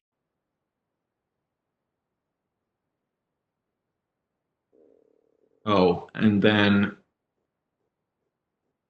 I know there was a question about the sewer evaluation study, the $215,000. There was a question about the Maple Brook repurposing going towards this. Could you let us know where things are at with that, Director? Sure. So phase two, I knew I was going to need at least $300,000 for phase two of the evaluation of four, I believe it was 5 more sub-basins in the city of our sewer system. So as we were going through that, the final consent order wasn't signed yet. So in other words, I asked for a 2-year extension on the original consent order that goes back to 2016, while in January of 20, just recently, they came back with the consent order signed, but what they did was they added more evaluation or more work to that consent order, due that it was back in 2016, it's been added to. So technically, at the time when I built my capital, we didn't really know where we were at. We didn't know we were going to have to do this extra work. We had a kind of an indication, but we didn't have any verified numbers or whatnot. So I had this in there as phase two, but we were able to repurpose the money from Maple Brook and get right on phase two, which the company's out there was actually out there today working on phase two. They have been the last couple of weeks. So phase three ended up coming in at about 180,000. So originally the 215 was for phase two, but I would offer up probably within the next 6 to 9 months, I'm going to come looking for the 180 under that consent order to go after the rest of the sub-basins that they want qualified. So I would recommend that if we keep it there, that we knock it back to 180,000 from the 215. Okay, all right. Thanks for that. It's all we can do to wrap our heads around where the I consent order is at any given time. So thanks for the update. Any questions from counselors on either of these two items? All right. I don't see any. So I'm going to just make the note about the 180,000, and then we're going to move on down to the cleaning of Leiden Glen, which it sounds like would be a considerable savings from the previous plan. You want to just give a quick overview of this, Director? Yeah, sure. This was one of the lingering projects that was kind of, I guess, in the hopper, as you will, when I returned. There was many more things we had to get to, as we all know, with the consent order and whatnot. So working with the superintendent down at the treatment plant, we were able to put this project off for another year. But the Leiden Glen supplies about 33% of our drinking water. It's in Leiden, big old dam. I'm not sure if some of you have seen it. But every 10 to 18 years, it has to be dredged because there's a lot of silt that builds up and it affects the turbidity in our water. It doesn't make it unsafe to drink, but it makes it very expensive to treat, from that standpoint. So the original plan was a 5-year dredging plan. And as you can see in my notes, it came in at 1.95 million. And that was coming in and dredging with all kinds of sonars and everything. Personal opinion, I don't think it's that effective. But in order, and we were able to save approximately $1 million by doing it the traditional way. I went back to the engineering firm and said, is there a problem with not doing it traditionally and draining the whole thing, digging it out and refilling? And they said no. And then from a verbal from DEP, they were fine with it. So it would have been a 5-year plan at $2 million, but we can do the whole thing for, well, just under $1 million, 950,000 to do it in one shot. So I do want to say there was a $200,000 appropriation for dredging the Glen the first year. That also included dam repairs in the first phase of that. The dam repairs are all done. They come in just under 100,000, and we're using another portion of that 100,000 right now to go back through the re-permitting, which is pretty cheap, if you will, compared to the original permitting. It's just making adjustments with the permitting and going back to DEP. So that kind of summarizes the project. Okay, good. Sounds like a worthwhile savings for doing it all at once. I know Greenfield has great water. I don't want it to get more turbid, although I would have to look up that word to know what it means. Turbidity, long story short, turbidity, it's cloudy, it gets organics in there, and we got to keep the water looking good. It will have a different taste, so on and so forth. It's not unhealthy, but we do want good drinking water. Looks matter even in our water. Yeah, well, eventually turbidity, affects our regulatory, and then we can't use it. So we don't want that getting too high. No, we don't. All right. Any questions on Leyden Glen before moving on? Seeing none, we're going to move down to the Green River Pump Station roof replacement. This roof's 100 years old. You really think it needs replacing? Yeah. It's hard to tell how old it is. It could be as old as 112, depends where you look. So the interesting thing about this project was it looks great from the road. And as you know, the pump station sits off the road a little ways. But last year we had a $4,000 item built into the operating budget to remove an old chimney that's not being used because it was deteriorating, and then piece the edge of the roof in as a repair.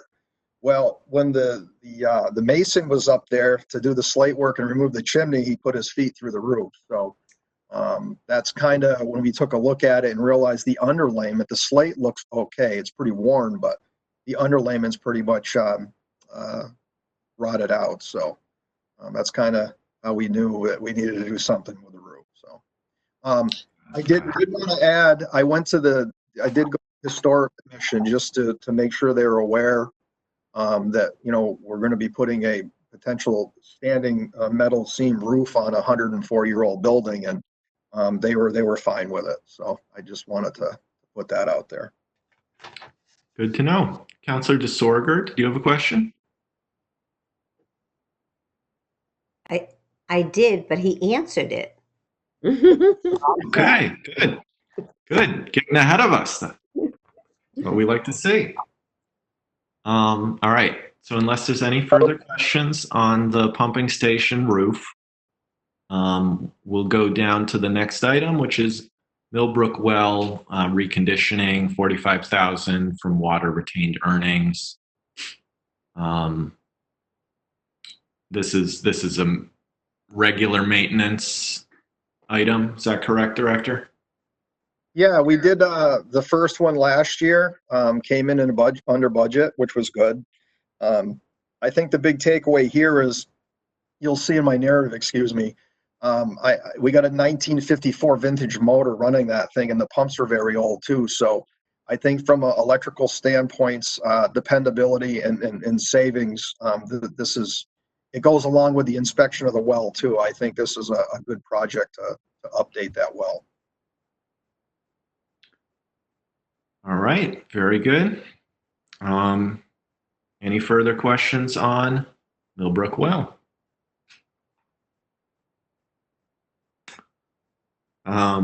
Seeing none, and I believe the central maintenance has one capital item, but it was actually, the questions around it were actually answered by Director Fleury because it seems to be more of an IT type of a thing. But anything you wanted to speak to on this, Director? No, I would say that a lot of us department heads were involved in helping Director Fleury put this together. We all kind of said we need this or we need that, and He did very well on suggesting that rather than we all put in separate small capital projects, we put it one together, all in as one. And I think it'll be a lot more efficient. We'll have the same equipment. So that's kind of where my knowledge of that project is. Very good. All right, it's 6 p.m. We've been at this for 2 hours. I know the longer we go, the more jokes I tell and the worse they get. Anybody have any further questions on, I guess at this point, any aspect of DPW's water or sewers operating or capital budgets? Okay, not seeing any questions. Thank you, Director Warner, for taking the time to sit down with us and for taking the time to sit in on so many of our budget meetings, just in case we have a question for you. Really appreciate it. Appreciate everything that you and the whole department are doing to keep everything moving in the state of emergency that we're in. We didn't even, because we were so efficient this meeting, we didn't even talk about any of your accomplishments. I think the DPW really had some big projects this year, and you know, they're visible. So I thought that that Olive Street came out great, the repaving of Olive Street. I mean, just purely in front of my house alone, I think tens of thousands of dollars were spent making a lot of noise and ultimately improving things at the end of the day. So just want to say thanks. Yeah, you're welcome. If it's okay, I mean, you told me I'd be at least 3 hours. I would like to talk for an hour about the current projects, if that's okay. Yes, please give us an update. I just a few minutes. We're pretty much moving ahead. The Line Woods pump station was started. The company has left for a little bit. The AD project is starting to move. Yeehaw. We do have an OPM, and we're working on the design and consultant contractor. So those two projects are moving. I would say the only project that really has come to a halt somewhat is the water replacement program for obvious reasons. You know, it's just not good for you know, we want to keep the taxpayers safe and the employees safe going in and out of homes, replace meters and whatnot.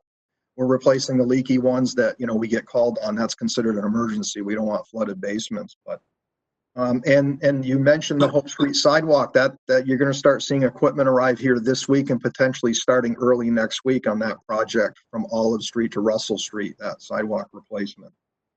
So those are the major projects we got going on. I in itself is a full-time job, but we're moving ahead with that very nicely. Green River Road, they started the shimming today to get ready for the chip seal. If we recall that appropriation last spring, we couldn't get to it in the fall. So that's basically the major projects where we're at right now, and we trudge on. And I do want to let everybody know that it's a very strict set of standards to keep the construction going under Baker's order, Governor Baker's order number 13.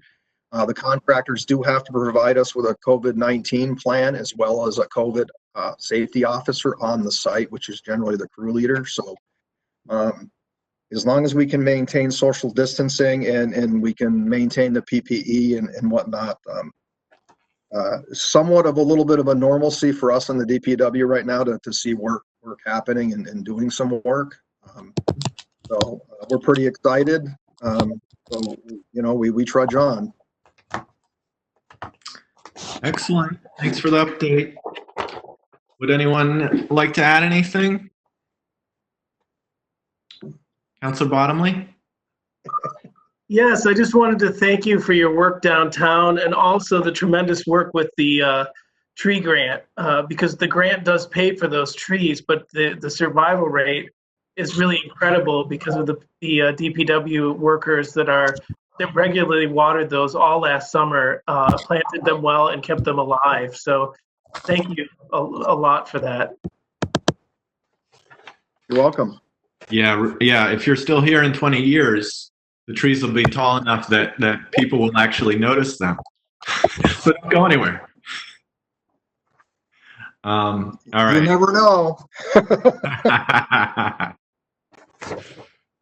Okay, well, thanks everyone for your time. Thank you, Counselor Forgy, for suggesting that we meet at 4 p.m. What a great idea. And is there any other business? I got one thing. Yeah, Director. I think this certainly wasn't written down, but I've been with Greenfield many years, been a resident all my life. I think my fellow department heads and everybody in EOC is doing an outstanding job. We have great leadership leading the way through this pandemic. That's first and foremost. And second of all, I'd like to thank my deputy director and the supervisors who try and keep all these changes in line to keep us working every day. Frontline supervisors and especially the staff. Everybody's been outstanding through this, and I wanted to thank my department for all that. You're here. I echo that. Thank the deputy director for all the work on the trees. And as always, thank Janine for me. Don't get to see her as often, but everyone loves Janine. Yeah. All right. I think that about does it. And Our extra next- shout out to Liz. She's my go-to person behind the scenes. She's always there. Absolutely. And thank you, Director Gilman, for sitting through all these meetings, this one included. It's really important, even for the few questions that you jump in on. They're generally questions that nobody. So our next meeting is another, or actually our first budget deliberation. It's this Thursday, May 7th at 6 p.m. It will be held over WebEx. Counselors, write down your questions, your comments. Think about what you want to talk about in general. I'm not going to structure the conversation particularly. So this will be our time to talk through where we're at, and this will be the first of two budget deliberations. I will, at this time, entertain a motion to adjourn. So moved, 4G. And a second. All those in favor? Aye. Aye. Thanks, Director. Thanks, Marlo. Thanks, Liz. You're welcome. Have a good night. Thanks, everyone. Good night, everyone. Good night. Thank you. Thank you, Kathy. You're welcome.